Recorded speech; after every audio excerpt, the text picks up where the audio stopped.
Hi అండి, కిచెన్ని ఎంత శుభ్రంగా చూస్తే ఎంత హ్యాపీ అనిపిస్తుంది కదా. ఆ స్టవ్ అంత క్లీన్గా ఉండడం చాలా హ్యాపీగా అనిపిస్తుంది. కానీ అలా ఉండదు కదా, మళ్ళీ వంట చేస్తే మళ్ళీ గందీ అవుతుంది.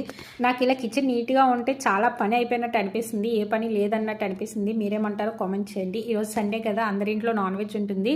మా ఇంట్లో కూడా ఈరోజు సండే కాబట్టి మటన్ తీసుకొచ్చారు. ఇక్కడ మీకు ఆల్రెడీ చెప్పే ఉంటాను చాలా వీడియోస్లో, మాకు ఇక్కడ ఓన్లీ సండే మాత్రమే మటన్ దొరుకుతుంది.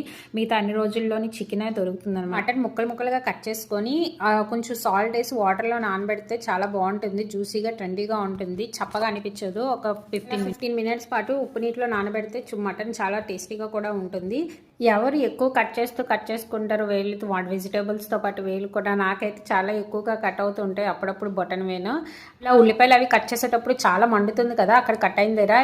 మీలో ఎంతమందికి ఇలాంటి ప్రాబ్లం ఫేస్ చేస్తారో కామెంట్ చేయండి. ఈ రోజులో పిల్లలు ఉంటారు కదా, అందుకే నేను మటన్ ఎప్పుడు కుక్కర్లోనే వండుతాను.